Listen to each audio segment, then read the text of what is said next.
Welcome to the virtual Vernon Hills update. This is our new way of pandemically programming for everyone. We maintain our social distance as well, and we encourage you to keep doing that.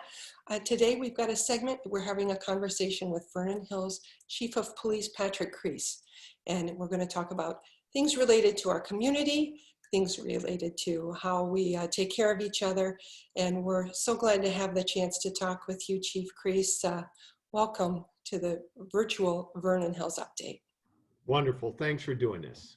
It's so good to see you guys. And I know you over at the Vernon Hills Police Department, like everyone, have kind of changed some of the things and some of the ways you're doing things, but everything seems, you're continue to provide service to our community. That's the main thing.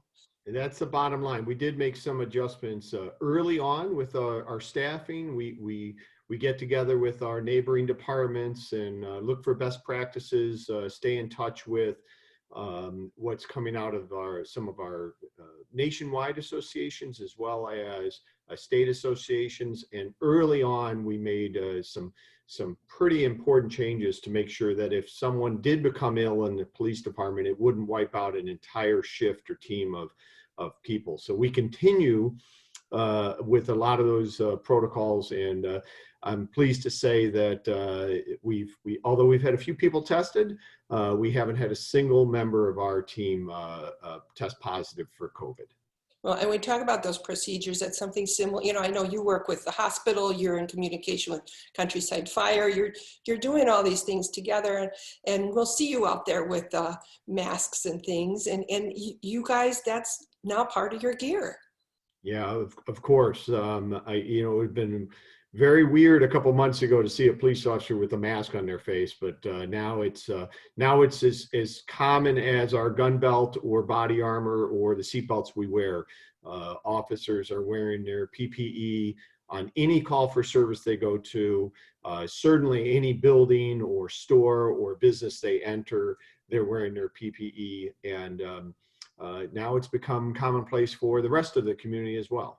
Let's talk about that. As we're taping this message today, it's May 1, and we have kind of some extended orders in place. And one of those changes is asking people if they can't maintain 6 feet of social distance. So like if you're out in a store or something, that you should be wearing a mask. But like you said, that's something that you and your team have been doing because it makes good sense. So can we talk a little bit about what that mask does and how that's important for all of us?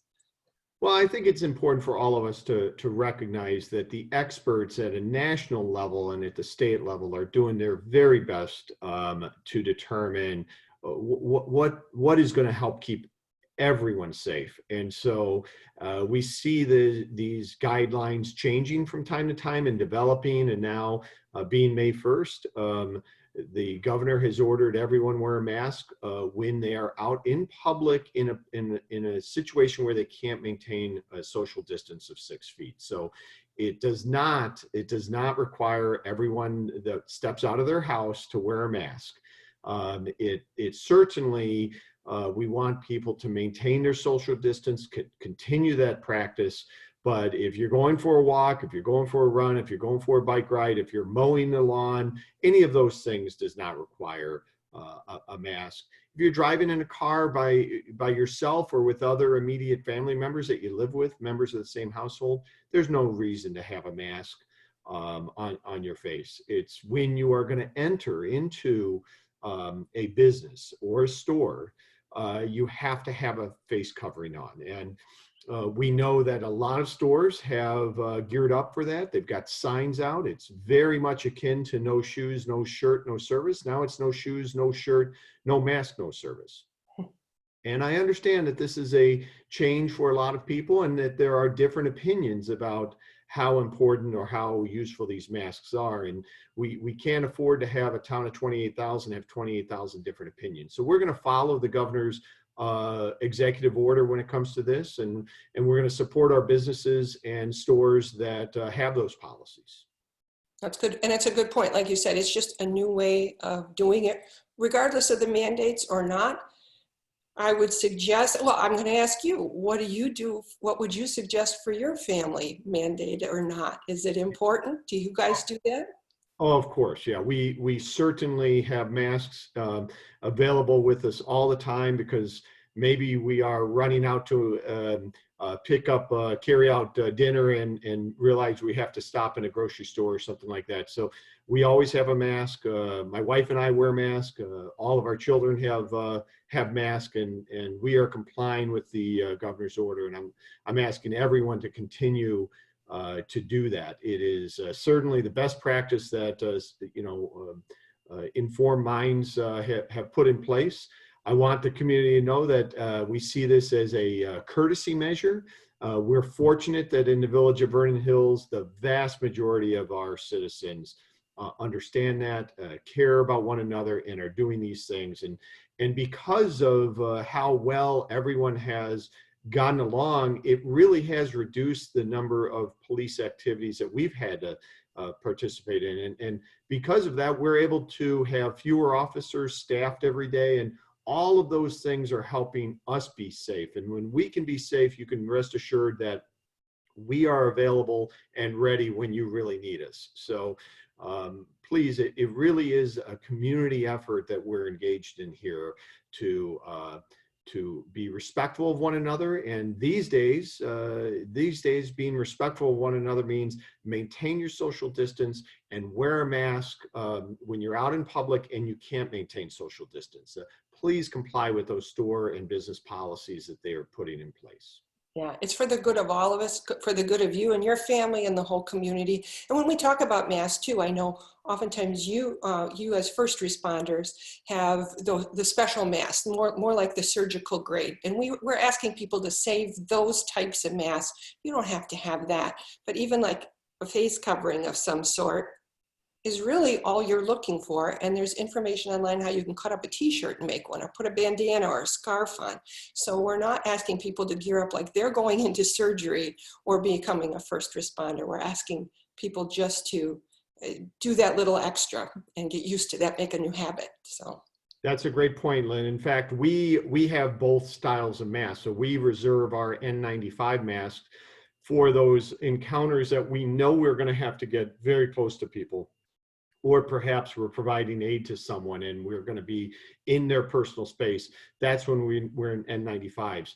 If we are out just doing a business check and just stopping in a business, we are wearing homemade masks. We've been very fortunate that some friends of the department have manufactured some of these, dropped them off, donated them, and we're so appreciative of that because quite frankly, they're also a little more comfortable than wearing an N95 all the time. So we're reserving the N95s just like we want the rest of the community. If you have some N95s, that's fine, but we really recommend not using them and spoiling them on just a routine visit to a grocery store or other cases. well, and you just mentioned something that was really important, how the community has reached out and made sure you had masks. I know the community reaches amongst each other. So if you need help, you can't figure this out, reach out to somebody, reach out to the village, and somebody will help you with this. But there's people all the time helping each other. You guys, and we've seen some of the posts on Facebook. I know that's not all of them, but how this community goes together and helps each other and gives each other a hand, whether it's encouragement or lunches or masks or whatever might be needed. Yeah, and again, a lot of the stores have really geared up for this. I stopped by the Vernon Hills Menards yesterday to see how they were ready. And not only do they have the signs available, posting there that you have to wear a mask to shop in the store, but they are making masks available for any patron that comes in for $1. So they've kind of geared up for it. I know other businesses are ready for that too. So if you aren't sure what to do, I call to one of those stores that you're going to visit to find out if they have them available, checking with neighbors, checking on your neighborhood, Facebook or other social media platforms. There's a lot of options available. And again, simply pulling a t-shirt over your face will do it if you need something in a pinch, a bandana, a scarf, anything. The idea is just to keep people breath and respirations from spreading, because we know there are cases where someone that is pre-symptomatic or non-symptomatic can possibly spread this. Please use hand sanitizer liberally, wash your hands frequently. Those are all important things. It's become such a part of the norm now to really something that someone may have thought as OCD 2 months ago, now is something that, again, is truly just becoming common courtesy and essential for everyone to participate in. Yeah, I was going to say that what we're trying to make new habits.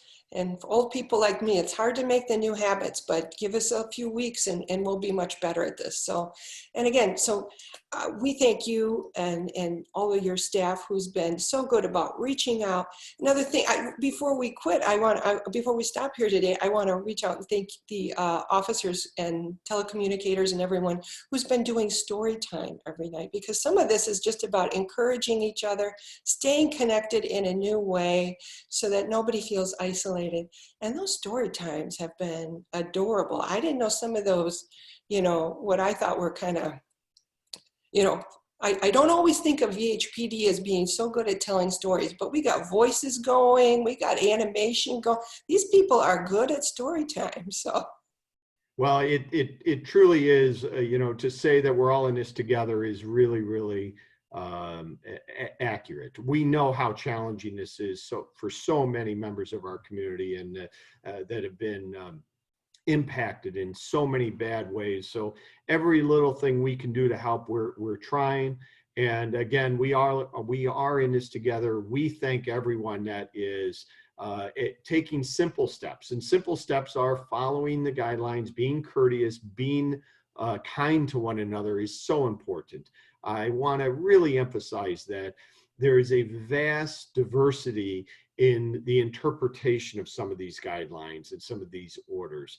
And I just want to ask the community and ask the citizens to take care of themselves, protect yourself. And where you have the urge to see that someone else is doing something that you might not otherwise think is the best practice, don't confront them. Don't try and insist that you've got the right reading and they don't. We really want everyone to try and get along during this time. Yeah, and trying to get along and take care of each other. Reach out if you need help. I know, and before we started talking today, I know you had mentioned like 211 Lake County has been a great source of support. It connects you with an awful lot of things if you need help. And now you can actually go on to 211 Lake County and learn how to volunteer or learn how to make masks and where to drop them off. So that's a source when we're talking about reaching out, stay connected, check on each other, be courteous. And we'll get through this together. So thank you, Chief. Thank you to all your staff for looking out for us. And we know that step by step, we'll get through this together. So thank you for your time today, sir. You're welcome. Best of luck. Stay safe out there, everyone. Thank you.